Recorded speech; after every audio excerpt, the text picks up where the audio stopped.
seguinte, ela tá com essa... Não, Ô, tá filmando. Vocês vão pegar a lâmina, não? Tem como filmar? A lâmina tratou? O trator aqui? Olha, Olha Tá filmado, a Fabrício? tá no coração dela aqui. Fabrício, Tá no tá coração filmado? dela. Faz favor. Ô, Você tá doido. Você acredita que tinha um marca-passo no coração dele aqui, ó?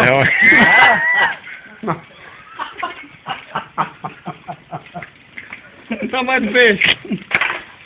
Pode começar? Pode. rapaz, aí ficou fácil, né? Eita, mas tem picão, hein? Então parece um CD, né? Tem Marcos Batista, tem Chitãozinho Chororó. Teodoro Sampaio, Que pariu do Chico, velho. dá quase 1 metro, né? Essa merecia botar no bafo, hein? Ah, tá no... Muito de capa, né? Vai, o trem é bonito demais, ó. Puta que pariu. Rapaz, quando eu subi na tarrafa, assim, eu vi aquele trem bravo, falei, olha o tamanho do peixe, ó. Mas a hora que ela começou a puxar. Essa outra ela chegou. E aí, viu?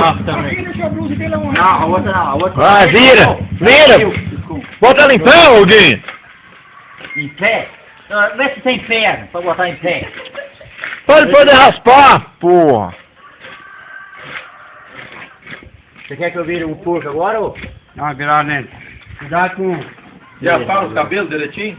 Olha o CD aí. Cuidado com o picão, hein?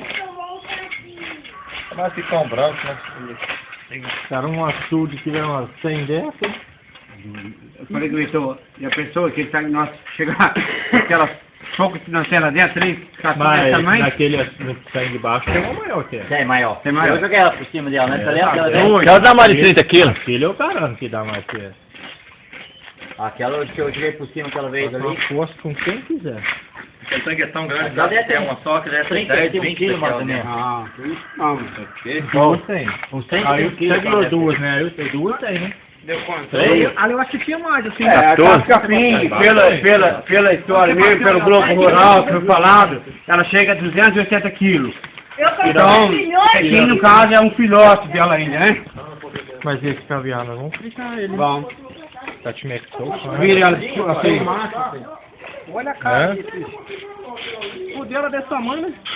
Quer botar um hambúrguer, né? Rapaz, o bicho é É grande, você tá doido. Essa faca pra mim aí agora. Milhares de carpas, né? milhões. Você tem Aqui- um Celsius 36 lá Aqui bem deve embaixo? ter filhote dentro, hein? Aqui eu acho que tem outra carpa aqui, assim. Pra melhor. Ah.